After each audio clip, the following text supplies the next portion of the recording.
Kakagaling ko lang sa hearing na tuloy-tuloy pa. At paulit-ulit lang naman, lahat ng mga congressman na ngayon nananawagan na ibaba ang value-added tax.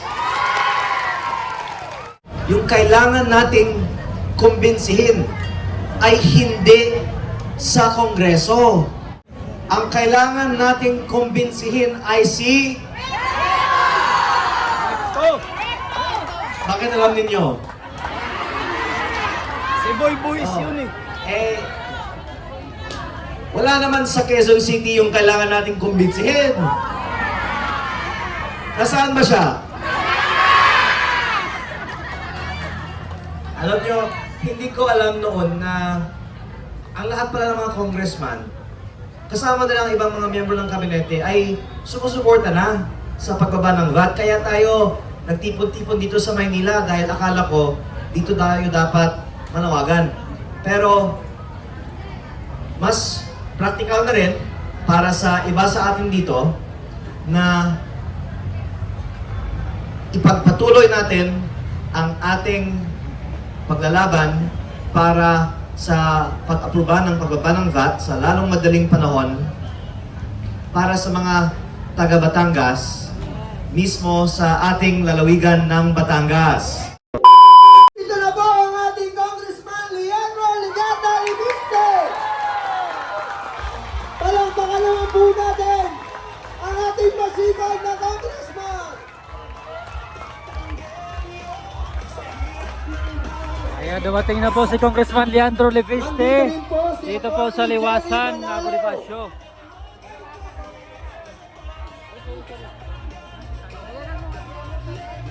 Okay, upo muna po kayo lahat at meron pong sasabihin sa atin ang ating kagalang-galang na Congressman. So ano bang hinihintay nyo? Isang malakas na palakpakan na may sigawan! Magandang hapon po sa inyong lahat. Sino po dito ay nanggaling sa Kongreso? Okay. Ang iba? Yung ba naiwan dito? Opo. Sa labas?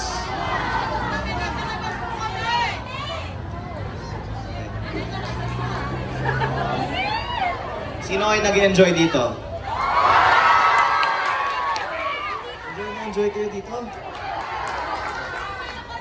Okay, well, pasalamatan natin ang lahat ng ating mga leaders sa kanilang sipag at preparasyon ng ating mga aktibidad. Lalong-lalo po sa aking tinatawagang bagong kapitan ng Liwasang Bonifacio, Attorney Jerry Manalo.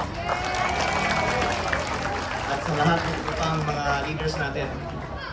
Sino po dito ay hindi taga Batangas? Sino naman dito ay taga Batangas?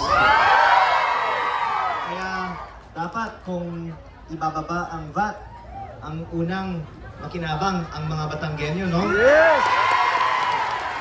Kaya bilang update lang, kakagaling ko lang sa hearing na tuloy-tuloy pa. At paulit-ulit lang naman, lahat ng mga congressman na ngayon nananawagan na ibaba ang value-added tax. Pero hindi ba pinagbobotohan? Una, dahil wala pang sesyon hanggang May 4. Ngayon po ay bakasyon sa Kongreso, pero may mga pagdinig at ang mga komite ay nagbubuod ng mga report at sana bago magbukas muli ang Kongreso sa May 4, handang-handa na para pagbotohan na ang pagbaba ng value-added tax. Pero wala pang katiyakan kasi sinasabi nila pag-aaralan pa eh. O sabi nila, di ba? O. Pero ang iisip ko kasi, yung kailangan nating kumbinsihin ay hindi sa Kongreso. Ang kailangan nating kumbinsihin ay si... Bakit alam ninyo? Si Boy Boys Oh. yun eh. Eh, wala naman sa Quezon City yung kailangan nating kumbinsihin. Nasaan ba siya?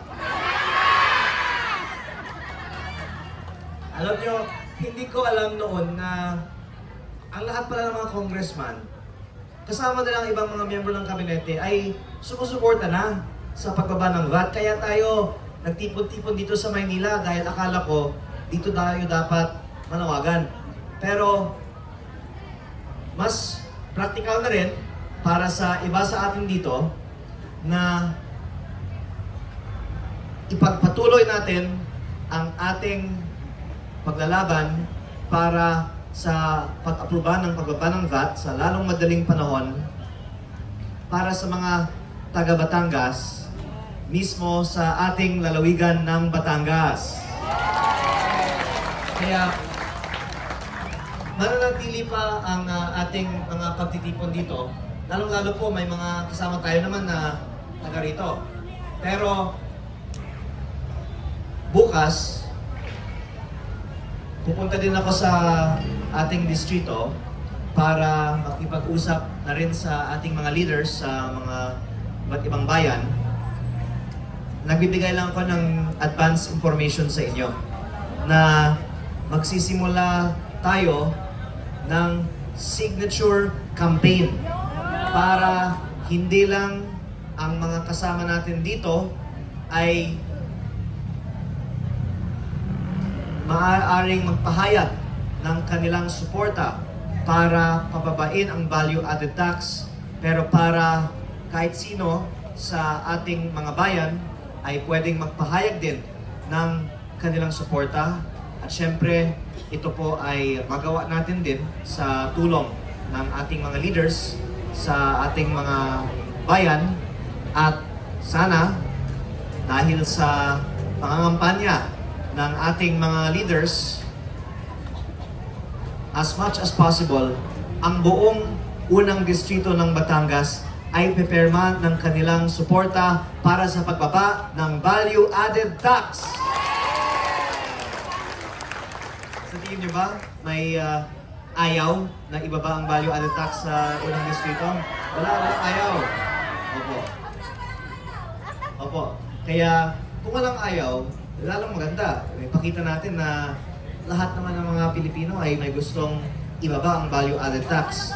At sa tingin ko, mabilis lang din to. Makompleto natin ang signature campaign sa mga susunod na mga linggo.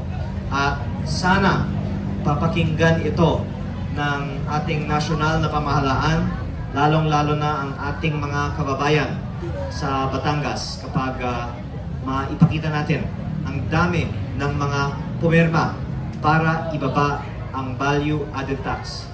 At ako po ay puno ng pag-asa na ang ipinaglalaban natin dito sa Liwasang Bonifacio at sa Kongreso ay magtatagumpay.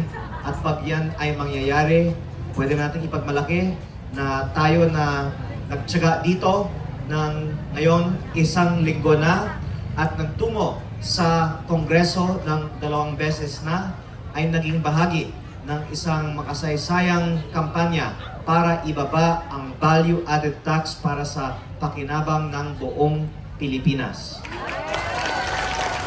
Maraming salamat po at magkita tayo muli, kung hindi dito pa, edi sa Batangas naman. Maraming salamat po.